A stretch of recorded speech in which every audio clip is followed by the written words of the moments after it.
Lodgecasters, welcome to the Lodgecast, the official podcast of Gentlemen'sAvenue.com. I'm your host, Mr. M. This is being recorded at the Lodge. We're on the 13th floor, the penthouse suite of Whittier's tallest building. That's right, we can look all the way to downtown from where we're at.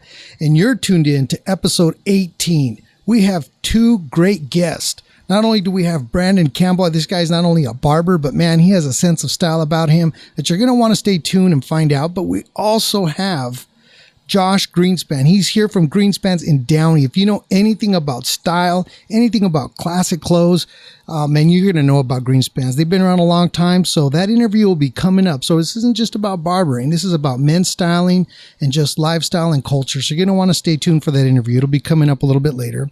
Today is July 24th, 2017. Remember, you can find us on our website, gentlemen'savenue.com/the Lodgecast.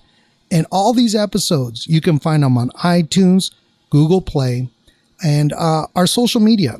Okay, it's on Instagram, we're at Lodgecast, on Twitter, at the Lodgecast. So each episode, not only do we have a podcast, which is the audio only portion, but we also have a vodcast. So there's a video. There'll be a video of this entire show. So if you guys want to check out, we'll be referencing some cool images, some things that just, are part of these individuals' lives. Or you just want to check out the set and you just want to be like, man, I want to see what a marble floor, 13th floor penthouse suite looks like. You can check it out. So stay tuned, okay, for what's coming up. This episode's sponsored by Old Duck Grooming. That's our house brand. If you think about shaving is the most brutal act you can do in grooming to your skin. You're not only shaving your hair, but you're shaving a layer of skin off. So there's trauma happening on a continual basis. And we've created a product that you're going to want to watch this video about. Talk about healing, creating the smoothest shave possible. So check out the video and I'll be right back.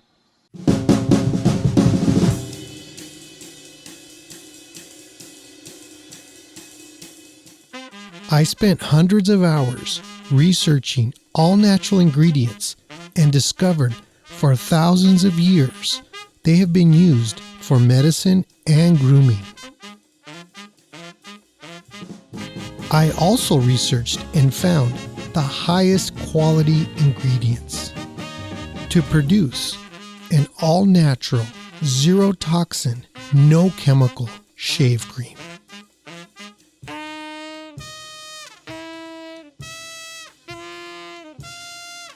My product was not developed in a laboratory or by some machine. It was developed with passion, innovation, and creativity.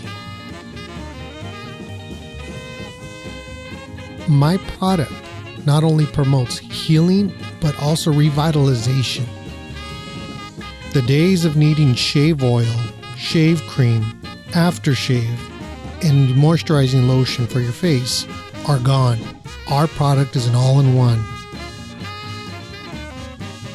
We sent our product to barbers from around the world, and nobody has ever seen a shave cream perform and provide the nourishment and revitalization as ours does.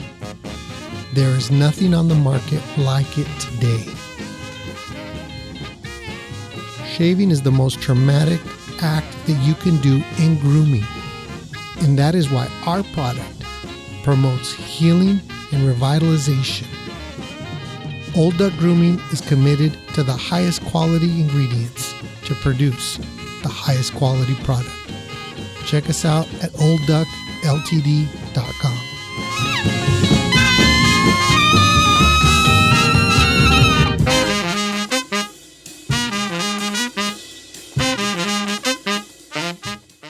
All right, so that's that. So the latest and the greatest with gentlemen'savenue.com.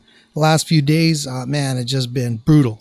Not only has the heat been crazy, but everything that I'm going through has been fucking insane. But we're here, and today's not that hot. It's a little bit muggy, a little bit of humid out there, but we're doing okay. Hey, we're out in the desert where some of these guys are out there in Coachella, like 115, 120. So we're surviving here in Whittier, and of course on the 13th floor, the heat rises. We have some cool episodes coming up. Speaking of heat. Explosive stuff. I got some people that are just opening up cans of worms that people just aren't going to know what to do with. But some things need to be said, right? You can't hold back. If people have experienced things or they want to share, or say it the way it is, put the line in the sand.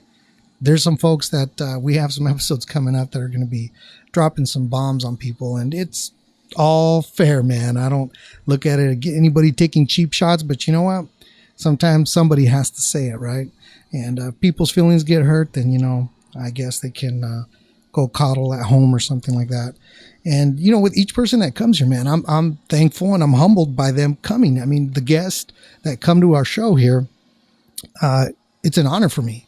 I mean, to learn about their lives and to introduce them to you guys, because maybe I know some of them and maybe I've already met them, but to bring them here on the show and let them tell their stories, and you guys get to see them and hear them out of their own, mouth, their own words, to me is extremely humbling. And it just, every day just gives me purpose. And, I'm really thankful for that. So speaking of guests, I'd like to invite Josh and Brandon onto our set. Come on down, guys, and have a seat.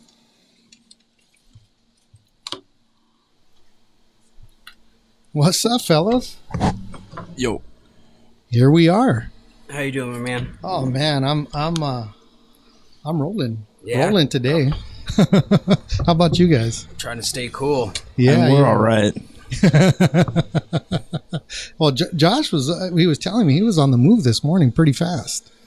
Right? Yeah. I had to move for the street sweeper. I was like 15 minutes late. I had no ticket. That's the important thing. That's right? That's the only reason I moved. No, I'm joking. The threat and the bathroom selfies you were sending me on the pot. Hey, he sent me some too, so it's mutual. Why am I not in this group? That's what I want to know. After the show, maybe. Is it a privilege I got to earn? Yeah, it was just kind of like a private moment him and I were having. Okay. Yeah. Well, I don't want to be a third wheel, so I'm just well. Three's company. But here we are. We have Brandon to my left, and we have Josh. Why don't you tell us a little bit about yourself, Brandon? I'm Brandon Campbell. I'm currently a barber. I've been barbering for about 10 years. Mm-hmm. And yeah, that's pretty much my trade right now. Mm-hmm. So you're not only a barber, but you got a sense of style about you. Thank you, man.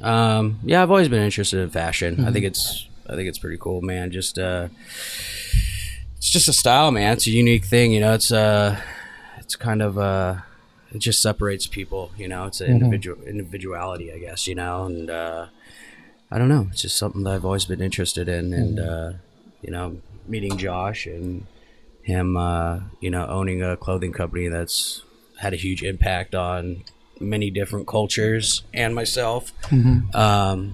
It's been great, Yeah, because we have your store, your family's heritage. Yeah. Right. Tell us about your store. Our store started on a Tuesday afternoon, and no, I have no idea what day of the week it was. But God. No, so man, I was like, wow, man, this guy's got his story down. All right, so we started in 1928, in the little unincorporated area of Los Angeles County called Watts. I like the new sign, by the way. Oh, thank you. Mm-hmm. I chose the colors. All right, so we started in 1928 in the back of the store, and my family was they lived in the back of the store, so like their house was in the back, and so we were just like a junior department store. We sold like yardage and washers, dryers. Well, maybe not in 1928, but you know what I mean. Appliances, like a general market, like a general store where you wouldn't just go in there to get whatever. Yeah, before that, actually, in the earlier 20s, they had like a convenience store, kind of hot dog stand kind of thing in Echo Park, and that's where they were before they started the store. There's a very weird story about how the store actually did get started. I think the statute of limitations are up, so I can share it. I can bleep it if necessary. All right, for sure. All right, so pretty much in the early 20s, my family had the convenience store hot dog stand thing You know how family stories kind of get mixed up? Like some people say, no, it's a convenience store. Oh, no, it was a hot dog stand. Oh, well, it was like a convenience store and they had like hot dogs. Like, all right, so everyone's dead, so I don't know. You should what it bring was. back hot dogs. Yeah. All right, so one day there was a okay, we're Jewish. The Greenspan is a Jewish name. If well, technically it's German, but it's you go what I'm saying. Yeah. So we go and or we don't go. They come and a nice place here. Want to keep it pretty much like Jewish mafia kind of thing. And they're like, yo, that room in the back that has those hot dog buns, that would look nice with some slot machines. And it was across the street from a studio. Yeah, Like, so, I mean, it's like Hot Echo dogs Park. and So gambling. I mean, right outside of, and Pendleton's. yeah. Man, So- I'm in. You already sold me, man. So I'm an there. old, like, Hollywood movie studio. It was across the street from Tom Mix Studios in Echo Park. So I guess it's not Hollywood, but close enough. East Hollywood. And, yeah, so they were new to the country. They were scared. They didn't want to lose their business. That was like their way of living. So these slot machines came in the back. So after a while, like they just kept breaking them off. Like, oh yeah, here's your cut. Here's you got. Here you go. And they just held on to the money. They didn't touch it. They were just like, oh man, if we need a lawyer or something, we're just. They were scared like immigrants. Like they just were fresh to this country, and that was like they didn't know what to do. So they held on to it. Then the guys came, took the slot machines away. Hey, thank you guys. Nice doing business with you. They got the fuck out of there as fast as they could. Bought this piece of land in Watts. And then my great-grandpa actually built the store by hand, like with some people. And that was the start of Greenspans. And yeah, I guess that's the story of the start. Man, did you know that story, Brandon? No, I didn't. Man, I'm even more intrigued. I mean, not only is it like the clothes and the vibe, right, and the kind of the culture, right, but I mean, we're talking like some Bugsy Siegel. Yeah, you know what I mean? There. Nicky Cohen. Yeah, it reminds me of Joe's Barbershop out in Chicago. They the mob, and they've said it, so I mean, it's a story they've told me, but operated out of the basement. But then again, the father bought the store for $1, or the barbershop for $1. That's cool. But back then, right, lifestyle was a lot different in Los Angeles, and like you're saying, your family were immigrants, right? And they're trying to start a business, and it's a general store. It was a general store, right? Yeah. Well, back then, or hot dog. And, hot dog / market / brats. Bodega. So were the hot dogs kosher? I want to know. Brats, the kosher brats. The Greenspan family wasn't kosher, I believe. The my grandma's family was though. Okay. So. Yeah, maybe that was the end for the mob when they said these guys are selling hot dogs. We know. Slot machines. We know they ain't kosher. We could get away. But in Greenspan, so it's 89 years. Yes. 89 years in existence. Yeah, I had to calculate. I was like, I don't want to try to do the math here. That's history right there. Yeah. I mean, there's very few things. I mean, you guys are nearing a century. In your lifetime, the business will achieve 100 years. Yeah, hopefully. Because who's alive in your family? Yeah, that from the Greenspans, from them. So pretty much me, and then my dad, and then my mom and my sister. But then they don't come to the store really. So all right. So and then my grandpa's brother Jimmy, he comes to the store, but he's the type of actually a funny story about Jimmy is one day we had a phone call in the mid 90s, and Jimmy was at the store. Selling hot dogs? No, hot dogs were about... was he fixing the slot machine? Actually, he was like a engineer, so he probably could have fixed it. He used to work for McDonnell Douglas, and then when he retired, he started working at the store again. But so he was at the store. All right, so he was at the store. We get this phone call. Hi, we're doing this movie, Pearl Harbor, and we need like 300 like vintage suits, like 40s style. Do you guys think you guys can help us out with that? Oh, call back. It's Saturday. We're busy. They never called back, obviously. But that's Jimmy. So if Jimmy ever sees this, whatever. Well, I do have a few images. I don't know. You can maybe tell me who's who in here. All right. We have this image here. And remember, like I say, if you're listening to the podcast, if you look at the vodcast, you will see whatever images I'm referencing. So who's in this shot? Okay, so that is on the left, or my left at least. That's my dad, Evan. And then on the right, in the front, that is my grandfather, Edward. And then the guy in the back there's a mannequin back there, and no, I'm joking, and then I'm in the back of them. So Okay. no, I was gonna. there is a mannequin back there. No. Yeah, He has no head. But Yeah, I was gonna say. I think. Yeah, he's referring to himself. You need to bring that goatee back. Yeah, that's what. Yeah, it's got that look. I don't know. That was 19 right there. So you were 19 years old, and this is 3 generations. Yes. 3 generations there of Greenspans. Yeah. So my great grandpa passed away in like I think 63 or 67. It was an odd year in the 60s. I just don't remember the year because I was not alive. Because then, if I think about it, I know a lot of barbers. I don't know if that's a good or bad thing, but I do. And one thing about Brandon that I've noticed since I met you, I mean, this guy. I remember he walked in. I was at the shop doing some photos, and he just walked in, and it looked like late 50s, early 60s. I mean, and I'm not talking. There's some people that. I don't want to offend, but I will. But there's people out there that just look cheesy as hell, like dress up. You know what I mean? They don't walk in. They don't embody. You know what I'm saying? Yeah. You might as well put it on a mannequin. And Right now he's on that Miami Vice kind of, but like, no. Hey, Don Johnson was badass, man. Yeah. That's what I'm saying. I don't know. They were always chasing people on speedboats. Cocaine and speedboats. Yeah. Speaking of crack addictions, no, I'm just kidding. But back to Brandon here. Here's an image I found of Brandon at the shop, and I mean, you see that. I mean, there's that sense of style. You have that sense of style. I mean, where did it come from, or where did you inherit it? Did you? I'm gonna butt in really fast. His sense of style in this shot is it was for Greenspan, so he's in some Greenspan's high waisted dress pants, and a custom shirt that was in Greenspan's from Pendleton. In the fall 2013 season, it was we called it the old time dressy shirt because it was kind of like this small little pinstriped kind of it was like a bone white kind of color, and it just looked very old timey. And I took that photo actually. Okay. But sorry, continue. No, Carry on. This is all available at greenspans.com. Those pants are solid. 3405 Tweedy Boulevard, South South Bay, California 90280. Sky. So I mean, you pull it off. I mean, it like I said, it's. Yeah. Again, it's just something that I've always been intrigued by fashion. It's just I've always felt that what you wear kind of, makes your whole day. You know what I mean?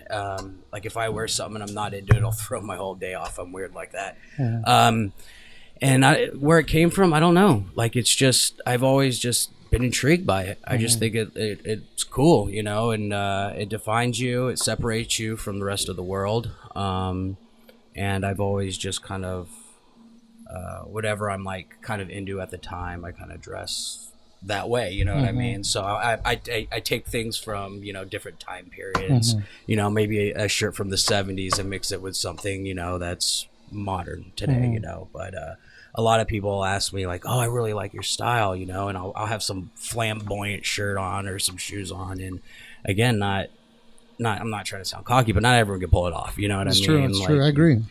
So, but it's interesting because in barbering, sometimes you see them and they're in there with shorts. And just, or they'll be wearing sandals. Yeah, I was cutting hair. It's just. I mean, I have slides and shorts on right now, but when I'm Versace's, baby. No, I just think you need to look presentable. You know what I mean? You need. I think somewhere along the lines, the whole barbering thing lost the authenticity, like back in the day it was a bunch of old timers that would dress, you'd wear your slacks and your loafers, now these guys are wearing shorts or jeans with their denim vest and looking like, not talking shit, but like bikers, like grungy bikers cutting hair. It doesn't look professional with a headlamp, with a headlamp on, and black gloves. You know what I mean? It's just I don't know, it's not for me. No, but you know what, it's true because I interviewed this 89-year-old guy, 89-year-old barber. Oh, wow. This guy's like fucking old school, right? Oh, yeah. He has like 2 or 3 tattoos, World War II veteran, battlefield veteran in Philippines. Hardcore, as hardcore as they come. But I interviewed him and I was filming him and there was a bunch of younger barbers there and he starts saying, you know what? If somebody comes into your shop and they see you dressed like a slob, Yeah, they're not. Who's gonna want a haircut from that? You know what I mean? How are you gonna make me? And I'm paying you. How are you gonna Yeah. make me look good as shit if you don't even look good? Yeah, and it's the truth. You know, I've had people come in that they don't know me, and it's their first time at the shop, and they'll see what I'm wearing. They're like, I want that dude to cut my hair. Like he it looks like he knows what's going on. Like there's more to it. There's that persona, and for him, because basically he ends up being like a model, not a model in a like fucked up sense, but he like can a model embody citizen of the barber world. I wouldn't say model citizen. No. Of the barbering world. Yeah. But okay, but he becomes a good representation of your clothes and the lifestyle and what you want to portray, because it's not just it's not a time capsule. It's not like vintage store finds where it's like moth ridden, and it's being able to say, look, you could still look good in clothes that's classic. I guess it's classic, man. It's not vintage, whatever. Maybe that you could probably sell their clothes for $20 more if you put that label on the front. Yeah. Or maybe put some holes in it. Something we don't do. Relict. Right? But that's a great thing about Greenspan's is that if you've never been there, like it's just like a toy store of clothing. Like, and there's clothing stuffed in corners and everywhere. So like, you have vintage stuff, you have new stuff in there, and you can ask Josh. Josh is always like, no one's gonna buy that, but Brandon will buy it and he'll wear it and he'll make it work. I know I have like a Brandon file. Yeah, There's- there's like a section. The that- flamboyant, the better. More flamboyant, the Because better. Greenspan's has also supplied wardrobe for movies, right? Yes. What name a few of them? Oh man. Goodfellas. No, I don't think we did Goodfellas. You guys did their shirts, the collars. No, we didn't. I thought your pop said you did. No? We'll go with I mean, that. we had. No, We'll no, go I with don't. I don't co-sign that. Yeah, because I don't know. Let me call my dad. Lie. I was like 5 when that came out. So. All right. So So some movies that we've wardrobed, a little more recent ones. They've come in for Straight Outta Compton, and then like the Tupac All Eyes on Me video. I mean, not video. Film. And actually, new show that just came out, Snowfall. They came in and got some stuff for that, and then going down the list of some things like Suicide Squad. They came in to do a couple characters there, and then Reservoir Dogs. They came in and got some stuff. I always like stumble on this list because it's like we have a list at the store, and if I'm just talking about it, I can like roll it off. But you mentioned some heavy. I mean, some stuff that's iconic, right? Like just I mean, like you American watch Me, this shit over and over. and like I will say a lot of like the late 80s, early 90s, mid 90s like films that like are iconic. Like we had a piece in. I mean, just there was I don't know. Usually it just comes up in conversation like, oh, we sold close to that movie, but I'm really not good at rolling off. I think there's a list on our website. I think that's amazing, man. I mean, just from everything, and for Josh to ask me to like just model some of the clothing is just it's a huge honor for such a store that's it's historical. It's iconic. And what's cool about it is you have all walks of life in there. You have Lady Gaga coming in, or you have a bunch of essays cruising in. Just all different forms of life going in there and different lifestyles, and it's just there's something for everybody in there, and it's a great place. Well, that's the thing is, right? Say somebody sees the clothes in Reservoir Dogs, or the styling, because it's open to the public. It's not just like you guys just don't supply for, film sets or whatever, wardrobes. It's something that the regular consumer can walk in if it's in stock and purchase. And actually talking about Reservoir Dogs, I have no idea if it was right after Reservoir Dogs, but I think it was some other movie that we wardrobe with Steve Buscemi in it. He started coming to the store after because he asked the wardrobers like, hey, where'd you guys get this stuff? I love this stuff. And so Steve Buscemi in the 90s would actually come in after Mr. Deeds? Oh, I'm kidding. No, Mr. Pink. No, I mean, so Yeah, he doesn't tip. No. Yeah, no, but yeah, I mean, so sometimes like actors would come in after the fact just because they're like, oh man, I like the stuff that I wore. Like, oh, actually, another thing that I just realized, the spin-off of Sons of Anarchy, the Mayans show, that they came in and got a bunch of stuff for, and the wardrober actually came back a few times for that, for the pilot at least. So I mean, it hasn't been well, I mean, I'm sure it's been picked up by now, but yeah. There's a parody of Sons of Anarchy. Have you seen it? No. You guys seen No. it? It's called Tons. Tons of Anarchy. Got George Lopez behind it. Emilio Rivera's man. behind it. Oh, really? Citric, Big Citric. He was here. He's in it. Momo Rodriguez, and it's kind of like a more of a comical takeoff. I never really got into the show. I did watch the like final episode, but that was just because I was at somebody's house and they were like, "We have to watch Sons," and I'm like, "Okay." Yeah, it became a big thing, but that goes back to clothing and culture, clothing and lifestyle. It's not just like Brandon was saying, the variety of people. Because as I did a little research, then I found this guy. It's interesting because The man right there. this is Chuco, but it's not Chuco Moreno. I don't know this Chuco's last name. Caballero. Is it Yeah. Chuco Caballero, who's passed on? And this is, you know, it's weird because when I saw this image, it looked like a film poster, right? I was like, is this a film? I initially saw it, and then when I looked at it, I was like, it's badass because here he is. I mean, this guy's like, he's a veterano. I mean, he's hardcore, but he doesn't even need a damn shirt, right? I know he's just modeling the hat. Is it really? Is it just a hat? No. Yes and no. I will say though, like, just because of how hard he looks and everything, we're not allowed to send that into like the penitentiaries and stuff because people are like, hey, can you send me like a flyer or something of your store? And we always get it sent back and it says like gang affiliated. Does it really? Yeah, I mean, and that's the thing is that, so here we have Chuco. I mean, I showed the shot of Brandon, then we have Chuco. It's a variety, like you were saying earlier. The people that go there or actors who go there because we would call it probably period correct clothing. Yeah. Right? But it's new, which is, you know, in vintage clothing. And sometimes we're a little too period correct because we get in these arguments with these wardrobers, and the wardrobers are like, there's very few wardrobers that actually know what they're talking about. Like they'll be like, oh yeah, we're doing this late 50s piece, and I'd like a late 50s suit. Okay, for sure. Here's this. Oh, do you have anything with a smaller lapel? Oh, you're doing early 60s? No, I told you we're doing late 50s. Oh, a smaller lapel, that's a little more early 60s. I mean, you'd want this, that you're saying like 1957, 58, you'd want that lapel.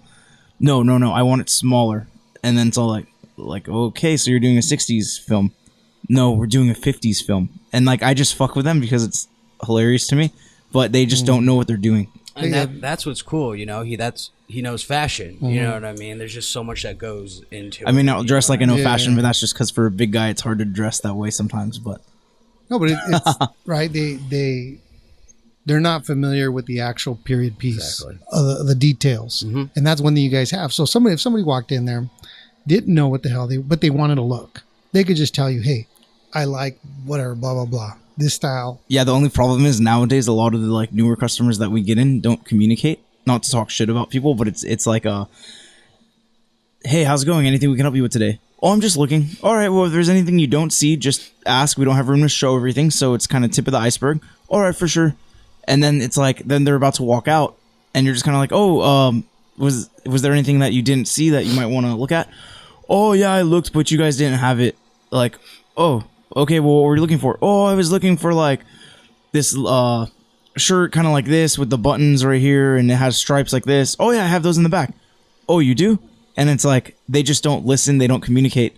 And so it is hard your first time. I mean, our store isn't like a boutique. You just walk in and everything's there. So yeah, but as long as you communicate and you could find pretty much what you want. I mean, It's a lot to take in your first time there. yeah. So how did you end up at that store, or can you remember when your first Oh, experience, or? It's been years, man, but just went there with friends, you know, and because it was something that everybody knew about. Like, that's where you went to get the kind of clothing you were looking for. You Yeah, know? because Brandon, I mean, I've known him. I've pretty much been at the store since I was like 14, 15. I probably met him earlier on then, like 16, 17. Maybe. I don't know. Yeah. Yeah, probably about then. Yeah. Yeah. Did I still have long hair? Yeah. Yeah. Oh, then. Oh, well, yeah, because I cut that like the week after my 17th birthday. So yeah, so that was, you would have known me a while ago. Yeah. It's been a minute. So you've been going there for Yeah. what? Quite a few years. Yeah. And what drew you was then the style, right? You go with friends, and then you start seeing probably clothes that you're like, fuck, I want that. I want that. Yeah. Exactly. It's just a variety of different things, and it's just, you could go to town in there, man. Again, there's vintage stuff, there's new stuff. Just again, it's like a toy store of fashion, man. And the fact that he's knowledgeable, right? Yeah, and he knows what he's talking about. You know, he can help you out. You just, like you said, you got to talk. Well, depending who you talk to. No, I'm joking. No. I do know what I'm talking about, but depending who you talk to, that's not everybody's opinion. Because, look for Josh. This guy right here that's on the camera, he's the one. He said it. He knows it. But, right. I may not fetch it for you from the back, but I'll get you to where you're going. You'll get it. And one of the styles that I've Chuco Moreno, who I was looking for a shot. I couldn't find a shot of him. Who I interviewed a few years ago. Put him on my magazine cover. If you have that picture of that magazine cover, that's actually our shirt. I mean, if you have it on your computer, no, I don't have it here. But, for sure. I thought I saw the magazine. Yeah, it's out there in the back. Could you get it, Matt? I think. Yeah. Yeah. So he's of a different generation than the first Chuco, than Chuco Caballero. Yeah. So we have the two. You have the two Chucos. Yeah. And one thing him and I, we talked about a few years ago, there it is, Brandon. Can you get it and show it up to the camera? So that's who we're referring to there. That's Chuco Moreno. He tattoos out a classic tattoo there in Fullerton. And he's wearing your shirt, you said, right? Yeah, that's a shirt from our Sir Guy line. But one thing that he talks about... More of a hipster line. But not when Chuco rocks it. It's a joke that we got. No. But he... Actually... Go ahead. I'll just comment on that. So when Brandon and I are taking photos and stuff, like he's like, okay, how am I looking? I'm like, you need to look a little more hipster. Like, like what, man bun? Is that what you're saying? No, it's just like, because I'll have like more of like a harder look. He kind of looks like, oh yeah, what's up? Like, what's cracking, cuz? Like, because if you look at don't cross me, right? Yeah. And I'm like, no. Models of Greenspan. I mean, it's a lot harder looking guys, and then you got, you think? Yeah, you got this white boy, that comes in and it throws everything. Hey, off, homie, you have brass knuckles on your eye. It's bear paws. I'm just joking. But yeah, so it kind of throws a little things off, but again, it shows a variety, which is Well, matter of fact, I do have another picture of Brandon here. This is Brandon in a Pendleton. See, that's him looking more hipster. Yeah. No, is that what it was? You're like, no. You gotta go for the hipster. Running Versace shades, dude. Like, because that shirt right there, it's a little too bright to like just be like, hey, what's up, homeboy? Like, so he had to I had to have him tone it down a little. Yeah. In my set direction. Yeah, because do you guys get custom work from Pendleton? Yeah, actually, it might be a good time to talk about this. Next year will be our 90th anniversary, and we actually have 2 limited edition custom Pendletons that are coming in. Wow. And it's still semi in the works. I believe we did talk them into them being American made, actually, just because Pendletons are milled in the U.S., but they're assembled in Mexico now for the last like 20 years. And yeah, I mean, so they are going to be American made. They are going to be dry clean only. They are going to be kind of very classic to how the Pendletons were back in the day. This round, though, we aren't putting the nylon in the back. We did that with our first run, but we're not doing that this time. But yeah, I mean, so that's a... So you got some exclusive stuff. Yeah, but we do work with them as far as like getting... certain things in. Just sometimes like they'll be like, hey, we have this material in this shirt, but it's not going to be made in the board shirt, and the board shirt's what we sell mainly. So then they'll be like, oh, okay, we'll cut a few hundred in this then. So we might be the only ones that have it in the board shirt, and when it was made in some other shirt style. Which the Pendleton, I mean, hell, I can remember ever since I was a kid. I mean, I think the only other store that I know of, it's not as old as Greenspan's. But in Santana, it's called R&R Western Wear. Okay. And it's it's on 4th Street. It's one of those, and the guy's still alive. He's had it since like the 50s. And that's where my family used to go, my uncles and stuff, get their stuff. But you could walk in there, you could find Western cut, Pendletons, hats, I mean, a lot of other stuff, cowboy boots. But it's one of those rare stores where people specialized in a style of clothing, which with Greenspan, I'll put up an image of the front of the store. Because, it's changed now, though. Okay. Well, all right. The new guy. Well, as of like 3 weeks ago. It's okay. Well, you know what? That flash drive you bought me with all the pictures, I just couldn't get it on my computer. Let me see if I plug it in. Yeah, no. He was so proud of his sign too. Yeah. The one is it the one that he picked the color? Is that what he said? You know, can we go on Instagram right quick? Instagram.com/OG Greenspan. I'll find it and then I'll put it up. All right, so, for so this is the old. Yeah, older out with the old, in with the new. So this is the older sign. Actually, is that sign? That sign is older than my dad. And how many times has the sign been changed? Okay, so pretty much what our new sign has that sign doesn't have is an apostrophe, and there was an apostrophe there sometime until like the 60s or 70s. I'd say that sign is from the 40s. This one right here? Yeah, because we've been in that location since 1939. Okay. And I believe that sign was there sometime soon after that. So location, this one you're talking is in Southgate. Yeah. So we could obviously see the gap between the N and the S, which would indicate there's probably an apostrophe, right? So anyways, this is not the sign. I'll find the image. For sure. No, but the apostrophe wasn't there for like 30 plus years, 40 years. So the new sign has an apostrophe. The one you... Yeah, actually, it is the same old sign. They just had it... Make sure, I mean, I want to give him credit, man. I don't want him to be later like, dude. I don't know. I don't look for credit. I only try to take credit when someone else tries to take my credit. Well, we just need to establish the facts. Yeah, no. Let's just establish the facts. All right, so the fact is, the new store colors I designed out of... it was kind of like, oh, if I was designing a shirt, what colors would I use? Like, say it was like a Pendleton pattern. So it was like I picked like 3-4 colors. Well, actually, it was 4 colors, and that kind of created the design. Because if you're making like a plaid pattern, you need at least like 4 or 5 colors to do it. So. Oh, so okay. So what I was saying about we were talking about Pendletons, right? No, it's good. No, it's good. Like I said, I prefer to hear you guys talk versus myself. But one of the things that was interesting that I talked about with Chuco Moreno, we were talking about this resurgence of Cholo apparel styling.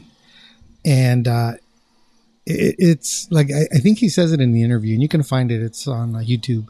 And one of the things he says is, back then it was dangerous. Back then it was that's when the real thing is it was actually dangerous. It wasn't like a costume. You could be hurt, Yeah. Well, our part of town, it's still dangerous because let's just put it in the perspective of if I'm wearing like a bright colored Pendleton, the old ladies when I'm crossing the street will stop for me. But if I'm wearing like a more cholo colored Pendleton, they try to hit me. So it's very dangerous. The old like ladies, they're like, oh, pinche cholo. Like, no, I'm joking. No. And it was, yeah. It 80s. for sure is. Yeah, no, I'm joking, but even serious. Me growing up when I was a little kid, I'd try to hang out with all the essays and dress like that, and I'd get called on it for sure. White boy dressing like that, and it's the real deal, And I grew up in a black neighborhood, so I don't know what that's like. Well, you used to wear FUBU. No, I had Rockaware. That's right, Damon John. If you're out there listening, you want to Shark Tank it, Yeah, no, I never wore FUBU. For us, Rockaware. For you, by you. I did have Rockaware though. Did you really? Yeah. Who owned it? I don't know. Was it Rockaware? Was Jay-Z's brand. Jay-Z. Yeah. There you go. I mean, I think he was partner in it because he was an owner. He was an owner, but I know there was a partnership conglomerate of money people. But so apparently, you're a fan. But we'll move on. But I haven't listened to the 444 yet, though. He's all. Let me look real quick. No, but it is interesting to see that this revival of not just barbering, because barbering, man, is beyond. Well, there's been a popular. There's been a revival of barbering. Oh, there's right? a huge revival of barbering. Yeah, I mean, I've had people from Japan here on set. I've had people from Portugal, and you look at their shops. And the way they stay above the game is they start doing pube designs and stuff because they're like, oh, look at the service that we have. Or they really, because it's so competitive now. Pube designs. I was. No. Yeah, I don't know. What's Scott doing? No. You could if apparently Josh is looking for a barber that can do that. So Oh, he found one, Scott. Damn. Sorry, Scott. Scott on blast. yeah, I don't know if he could enter that in a barber battle. No. Win a trophy or a belt like They have to stay above the competition or below the competition at least. but below the waist. The revival things for sure of barbering is taken off huge in the last 3-4 years. But how do you guys set yourself apart from the other thousands and millions of barbers? Oh man, nowadays everything looks the same. You know, when I first started doing this, not that I'm some old timer, but it was like, But a dime is a lot. You know, I mean, that's some time. who wanted to cut hair? You know what I mean? Like nobody was like, oh, I want to be a barber. You know, nowadays everyone, if they're not if they can't do tattoos, they're like, I want to be a barber. Yeah. You know? So I can It's look like the same. It's the hip thing, you know. And they all dress the same. They all, you know, run the same thing. But again, like I said, it's lost its authenticity or whatever. You know, like back in the day, I really appreciated the old timers that used to do it. You know, it was a sacred thing. You know, it wasn't hip. It wasn't cool. It was like. It wasn't like something mass produced. You know, like exactly. anything that's mass produced, it really doesn't have loses value, right? Yeah, it loses the coolness of it or whatever. It's just, I don't know. Yeah, I mean, actually, about like 5 years ago, I was talking with one of my neighbors who happened to become a customer as well, and a friend. He was like, "Hey, do you have a good barbershop around?" Because he's like, "I'm from the valley, and I don't like I'm kind of newer around here." And then I mentioned a barbershop kind of by our house, and then he's like, "No, I'm looking for like an old Italian barbershop. I don't want some guys that look like me cutting my hair. I want like this like old man like That's why I got in New cutting York. my hair." Is this old timer Claudio in East Harlem that is from Italy. He came out here, immigrant, and that's how he made his living, was cutting hair, you know, and he's still doing it in this small little shop. And you know, he's a real deal, you know what I mean? It's super cool to go over there, and it's just so much history. And he's not on his Instagram taking pictures with like fresh cuts. celebrities or, you know what I mean, trying to be a rock star. He's just doing it because he cuts hair to survive. You know He doesn't what I ask mean? you, "Can I tag you in this?" Exactly. You know what I mean? And the closest celebrity thing Here's he my has is mixtape. like Jennifer Lopez, a picture of J-Lo on his wall because she shot her music video there once. And, you know, that's the closest thing he has. He's not doing Instagram and all that. So I appreciate that type of barber. But why didn't she shoot in the Bronx? Jenny from the Bronx, Yeah, I was gonna- bro. I know. But you said East Harlem. Yeah, she's a Harlem. Yeah, she goes wherever. And that's the thing. I don't like that lack of authenticity there. Yeah, you're like, you know, stay in your lane, right? Exactly. But that's the thing is people are looking for originality, man. Whether it's in barbering, grooming, and maybe right now there's a resurgence, and it's both. I mean, I could sit here and look at both of your guys' industries and be like, man, his is, you know, obviously a $26 billion a year worldwide industry. Insane. That's an insane number. Yeah. But it exists worldwide, and not just Southern California, Indonesia, South Korea is super huge. And in your industry, because of the clothing, the styles that are booming, man, and people are using it as almost like it's a tap into culture, right?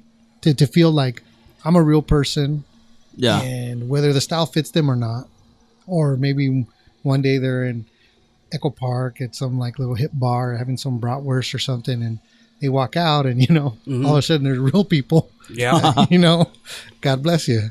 But like anything, you know, the strong will survive. You know what I mean? And it's shown with Greenspans, and it's shown with. I don't know. As I'm going to the gym, I'm learning I'm not that strong. I just got away with using my body weight, doing everything.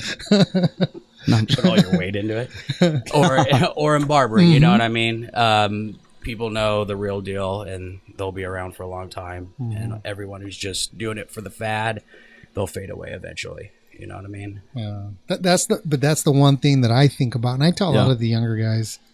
I'm talking like 4 or 5 years or 2 years out of barber college. I'll tell them, you know, what you've built now, the customer service, the relationships. When people walk into your store or walk into the shop, and you deal with them. They not only represent a relationship, but they represent an income. Unless you're doing it for shits and kicks and you don't care about money, you better realize that every human being that walks in there is going to be a potential customer. Yeah. Or they're helping you pay your bills. Mm-hmm. And to disregard that, to be, there is some douchebag barbers. Oh, yeah. Barbers that I've walked in and they don't know me or whatever, what I do or what I've done. And I'm just like, dude, you're such a dick. Oh, like, yeah. dude, the cool guy you. yeah, for sure, totally. You know? And I'm like, you give shitty haircuts. Yep. I've never met any of these guys. No, I'm joking. No, that's a joke. Why were you going like this? Oh no, not because of him. No, just a story of something that exists that he knows. Inside joke. I'm sorry. But no, there's a lot of cool guys, and even in shops, clothing, especially if you walk in there. Oh yeah, maybe totally. maybe they just have a little image, just like in barbering. Oh, yeah. I want to look like this. Mm-hmm. Can you do? You know, they don't know the language. Even wardrobe people that come in, they don't maybe know the correct language. Yeah. But you could be a dick and just. Oh no. But where I was saying I was a dick, it's when they're so sure of themselves and like, yeah, I need a 50s suit and this and that. Like, okay, so here's a 50s suit, and then when it's more when they insult like my knowledge. That's when it's kind of more like, oh, so you're doing a 60s piece? It's not like I just go off the bat like, Yeah. you're like, yo, you want this? Like, oh, that? Oh, I mean, it's No, but just- you're still helping them. You're still providing customer service. Exactly. That's the thing, Yeah. is You're not like some people will be like, oh, I don't have time for you. Oh, for sure. Greenspan gets a little bit of a Uncle harder Jimmy. Oh, please clientele call in back there. on Monday. No, I'm joking. I've seen it get pretty tough in Greenspans Yeah. before. And Josh has had to Oh, put some people in line. oh, that was. Wait, no, he was there one time where it was like a couple time. times. Well, he's been there a few times where there's this like, there's times where it's just like, I'm just like, oh, this person's about to sock me in the face. Like, and I'm just like there, just like waiting for it. Like, and I'm just like, just standing there watching everything. and I'm just like standing the shit out of my ground like, as I like hit this. And it's just, I don't know. It's really funny. They should do a reality show on us and just like on how like people. Josh's customer service skills. In the Oh, back, I'm really good. No, it's really funny though because I'm there calm, just like, oh yeah, no, I mean, I never said you wore the item. I'm just saying that it has been worn. But I didn't do it. Yeah, no, but I'm not saying that you wore it. I'm just saying like there's like deodorant on it and it does like smell like cigarettes and like this and that. I mean, so, but I never wore it. So why aren't you taking it back? your ID's in the pocket. Exactly. Yeah. It's like, all right, well, I mean, I don't know who wore it. All I'm saying is it's like it didn't leave the store with deodorant stains and smelling like cigarettes. So In the back of your mind, are you thinking, fuck, I should have saw hot dogs. Why don't we sell hot dogs? exactly. You know what I mean? Because What I the don't want to fuck have to deal with the mafia. Right? No, I'm just putting slot machines in my store. Was Greenspan's in Duke of Earl? Do you remember No. What? Wow, That's a rumor that but no. yeah. Because there was a clothing store that Yeah, scene. and like we have people. I remember that rumor. All right, 1970 something. so something of like our All right, let's just put it this way. We have a long hallway when you walk in. Well, it's not that long, but it's longer than just walking into like a boutique or something. Mm-hmm. So the way it echoes. And we're usually behind the wall of it. So people walk in for the first time and not like know that there's going to be like all these people behind this wall. And they're just like, hey, this is where they filmed Duke of Earl. And we all just kind of like look at each other and we just kind of like, we kind of laugh. But I mean, it's like, it's not because we're dicks. It's just the things that people say walking into the store. They just don't think they have an audience. And I don't want to like correct them because it's like, okay, I mean, like all publicity is good publicity kind of thing. So it's kind of nice that people think that if they think that, but like, I don't want to like go and break their heart and like kill their dreams. Cause what if they only came to us because it was like, oh, this is the store that was in Duke of Earl. Yeah, you'll be like, So yes, it was. was. So yeah, for the record, it was. Yes, it was. Yeah. All right. But it is. It's that association that people associate things with clothing, with hair. It's appearance. Yeah. It's appearance, whether it was the caveman going like, fuck, man, I want that. Look at that bear. Clothing and hair, You they're know both, what I mean? they're both temporary. No, I'm joking. No. Well, they're things that need to And be clothing's continued. optional. Well, No, I'm joking. No, I'm joking. well, not on this show, but. Bum, ba-dum. Give him another beer, hurry. Yeah, right? Sorry, tipsy. He said it was Starbucks, and I don't know. I'm beginning to question that. I don't know. So it's a It'll be Long all Island. over the road. Why is this road so bumpy? I'm in the center divider. I have a Jeep. But it goes back to it, man. I mean, I think that's why when I reached out to Brandon about coming on the show, it was like, and then he brought up Greenspans, and I was like, you know what? They go together.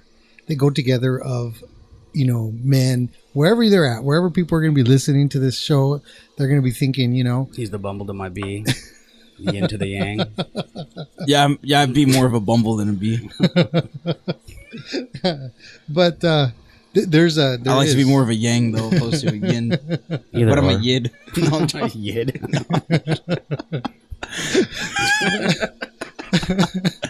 But there's that the correlation, man, because just the same way people will continually need to be groomed on a continual basis, people will continually need clothes.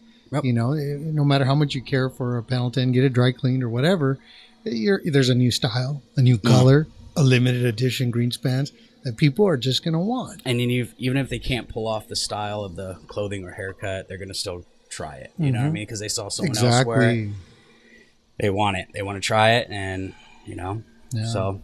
I mean, I would be willing to do a shirtless shot if you're interested. Josh is always into being topless. Yeah, my clothes don't stay on places long. He's like, or stay on long when I go to places. No, well, with Chico Caballero, skin sold. You know, skin sells. But no, that's yeah. My boobs are bigger than his. Gosh, dude. Now, if you guys made huaraches, I'm there. But yeah, we won't talk about areolas. But all right. So, what do you guys have coming up here in the near future besides the limited edition Pendleton stuff? So in the direct near future, after this, I'm going to work, and then I might go back to Starbucks and get okay. So okay. Oh no. So in the direct, I mean the near future.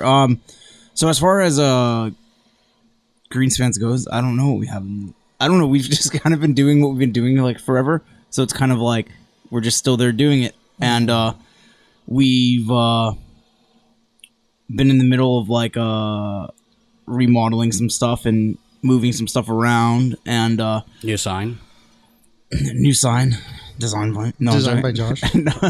So I don't know. We're always kind of in a transition period as far as like the inside of the store goes. So right now we've had like this string of like employees, like new employees that like, I don't know, sometimes they leave like in worse shape. I mean, like our store is in worse shape when they leave than when they started. Mm-hmm. So it's like we're kind of a small crew right now, and so some of the projects as far as the inside going and reorganization isn't getting done as fast as it should. Mm-hmm. But also because I'm here doing an interview. I don't think you guys should ever organize that store. Like well, that's it's like technically organized. It's just not. It's like so an organized mess. Does he mean like there's clothes over there? Yeah. There's clothes over there. But that's half the fun is like searching. It's like a treasure hunt. Like what are you gonna find? Like, it's like when you go into a record store and the guy don't even know what the hell's in there, and people will invest a lot of time. Oh no, we know what's in there. We just like I need a couple hours when I go in there. Yeah, like, exactly, a few hours. Exactly. Like because I'll rummage through everything. Like if you've never been there before, like. You got to go through all the nicks and crannies. So that actually might be a good allure for people because they know they've already allotted the time. No, not now with like politically correct and all this. It's like, oh my gosh, it's so cluttered. Get me out of here. I remember back in the day, we would stuff like in different corners and come back for it. You know what I mean? Especially like the and I would the vintage wife beaters. I'd put them like little places. This is where I am an asshole. It's like when I find little stashes, I always put them back because it's kind of like, oh, this asshole's like holding this for. Yeah. I mean, you know what I mean? They just like there are a few parts of the store where it's like in a 6 month period of time we might not go there. Like I mean, just we might not rummage through that part. So yeah, no. But whenever I find stashes, I always put them away, and it's like, and it's just because it's like I'm very what should I say? I like what's fair and just and like. All that, so it's kind of like, oh, this guy is holding this for this person. It's not that it isn't that it's like oh, well, we could have sold this and that. It's more like, oh wait, this isn't made anymore. Like, so whether or not this guy comes back or not, it's like I want somebody who actually wants it to have it. And so hide like the shirts better when you're and leave a note because leave it alone, Josh. No, don't touch that. Finders keepers. No, I know, and I found it. So I'll be back in a week for this.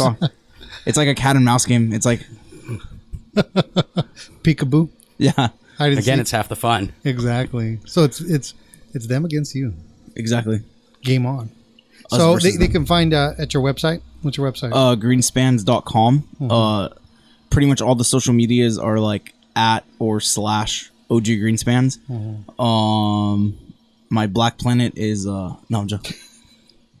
No, Zenga, MySpace, Fubu. Fubu. Actually, I have a funny story about Fubu that this deals with the clothing business. And so we have this one guy who owns this one clothing line that comes in, and he says he was on the ground floor of Fubu, and now Fubu, in his claim of it, like, so the dude on Shark Tank and whatever, like, didn't create Fubu. Like, he owns Fubu now, but he wasn't the originator of Fubu. And he was saying that the basis behind Fubu, when most people hear for us, by us, they think it's like, oh, it's like all of the black community.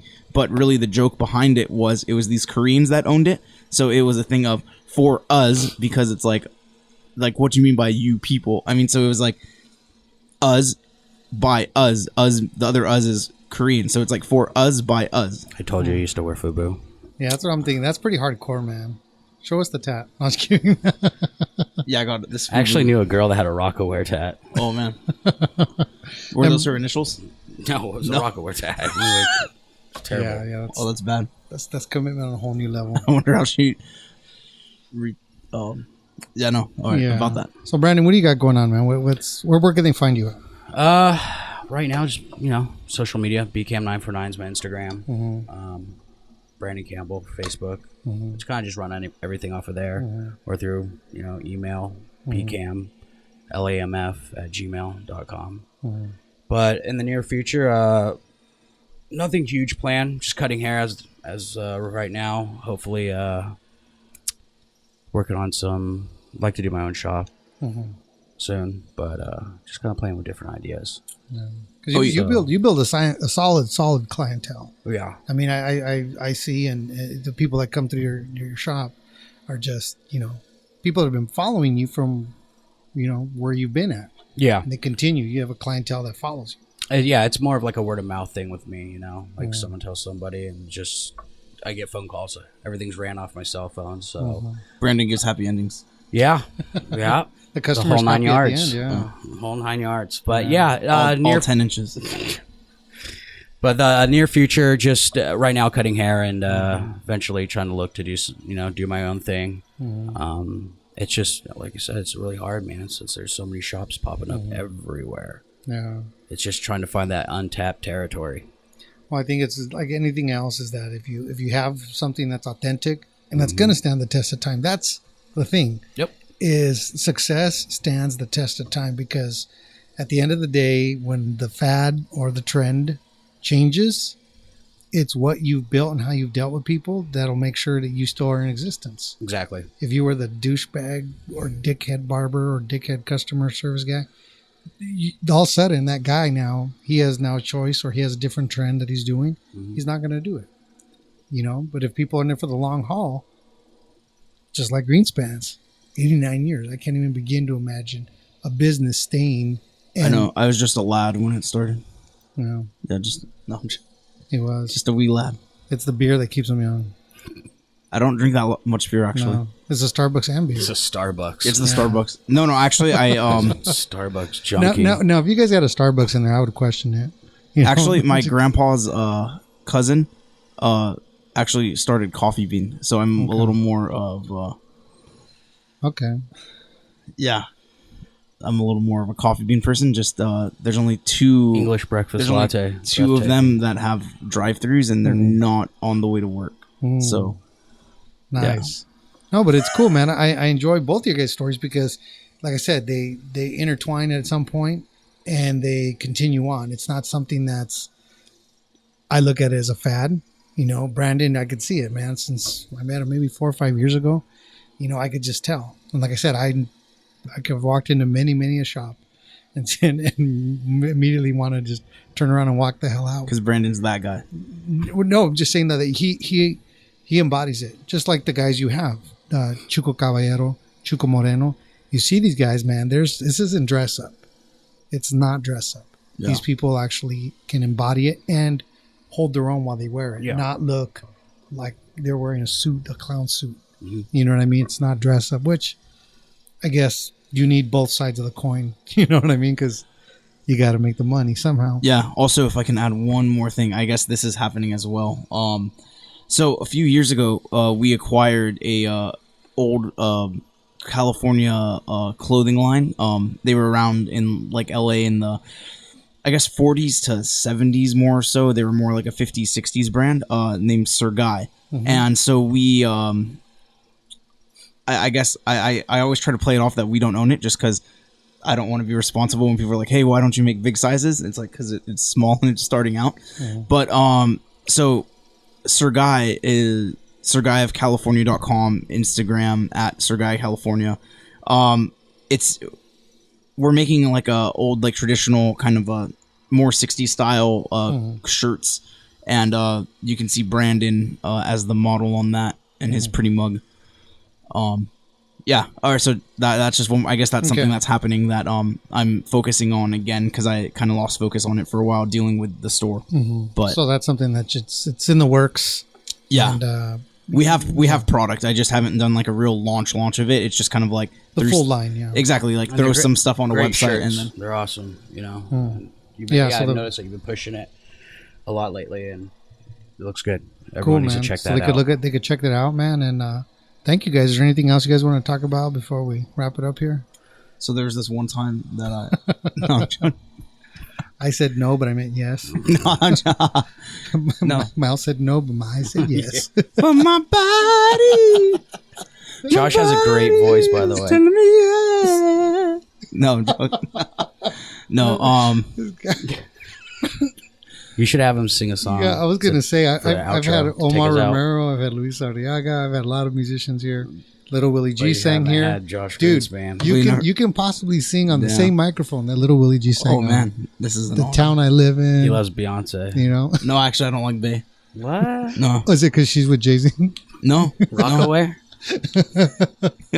yeah. I was a fan of Rockaway. I wanted to marry Jay-Z, but it wasn't legal at the time yet. And then he found Beyonce, and it like, Oh my god! no, but I don't know. I only sing like when I'm driving or like in the shower. Or actually, no, I don't. I sing if you walk into the store at a random time. You might hear me singing something, and You know that lot was when you're that was a driving. question I forgot to ask you. Thank you for sharing. oh what? When do you sing? When he's driving, for sure. He Yeah. said he said Oh, in when the I'm driving. shower. I got one as I was driving. here. Actually, when sent he was me- driving, I was like, "Oh, getting my game face on." Yeah. and then it was a song off the Frozen soundtrack. Yeah. He sings everything. He's great. Yeah. Man, that's yeah.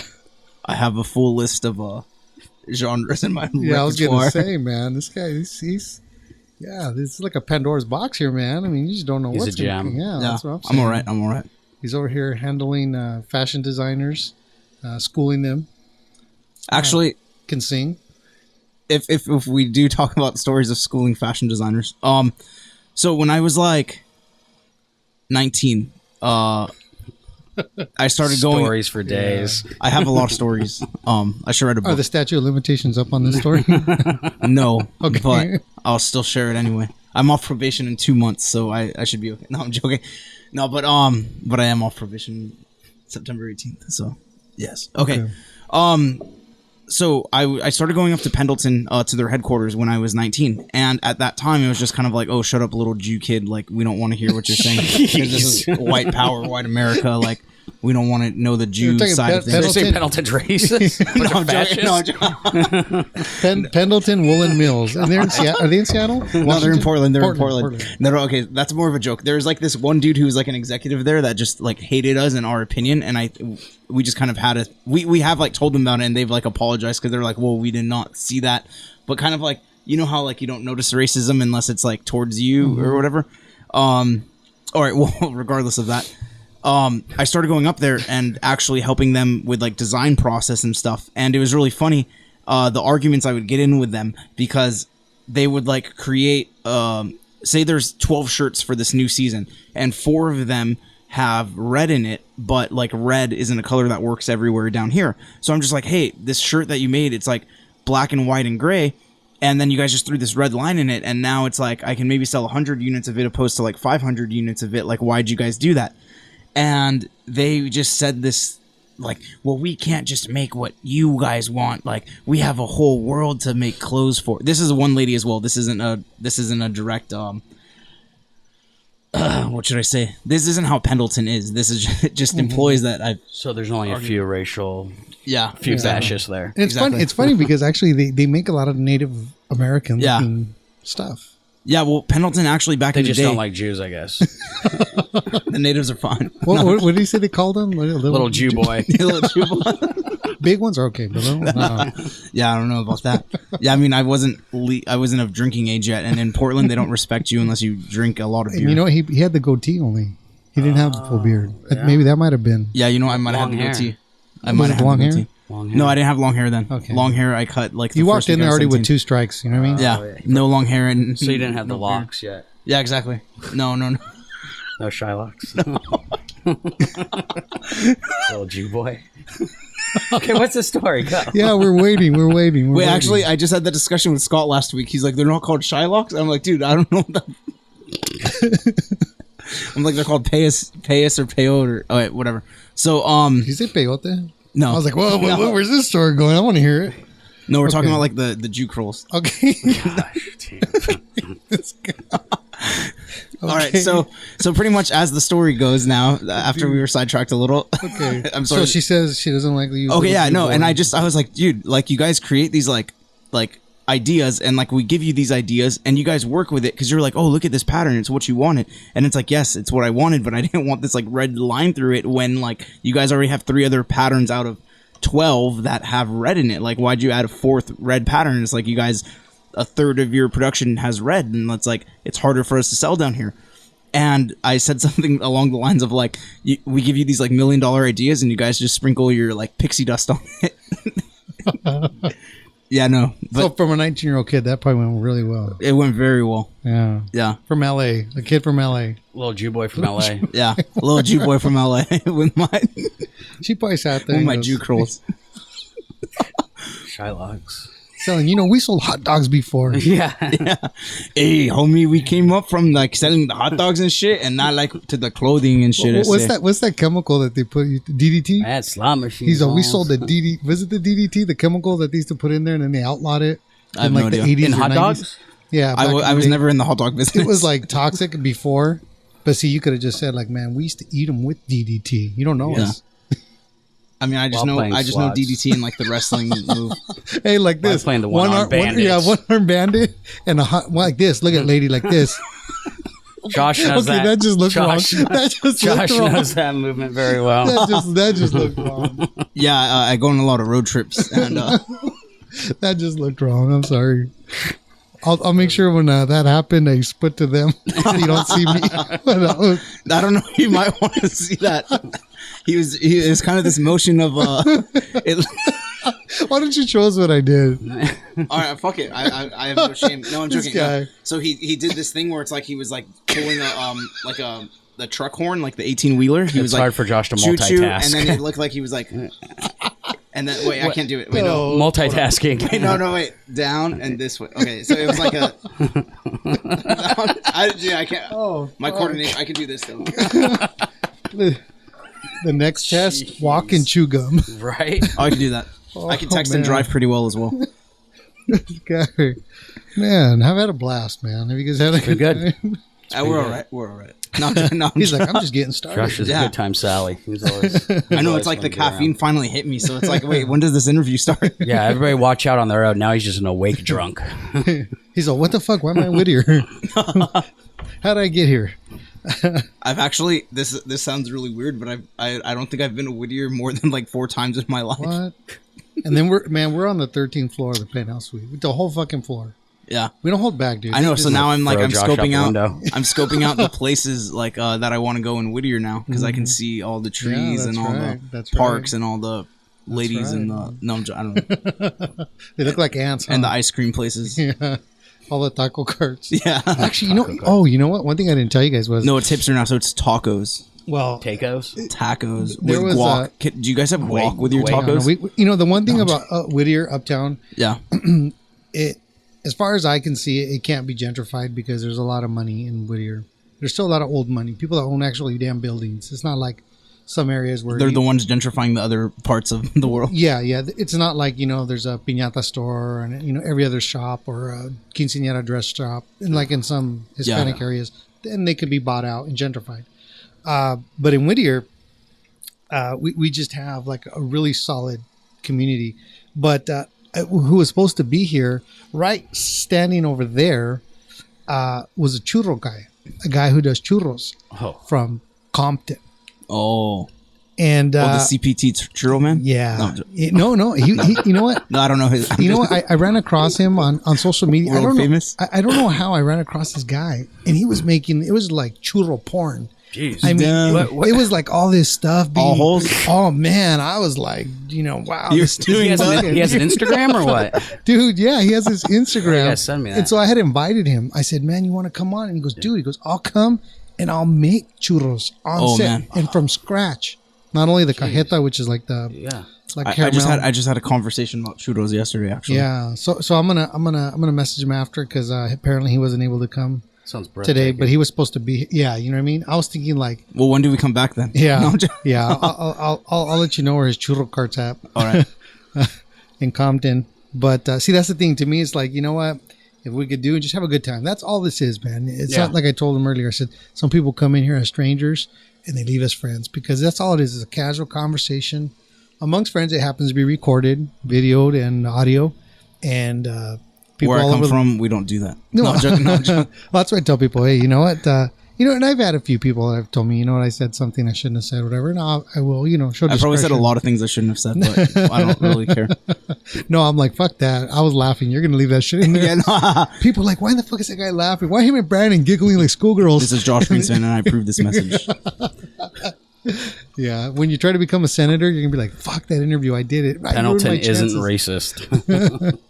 Yeah, actually, it's funny because I have dealt with them too. So actually, somebody recently told me that I should run for president, but but then I told them I would get assassinated really fast. Are you going to build a wall? That's what I want. I guess Josh. Well, it depends. It depends on. No. I would probably by the time I'd be president, I'd have to tear down a wall. I think. So no. Yeah.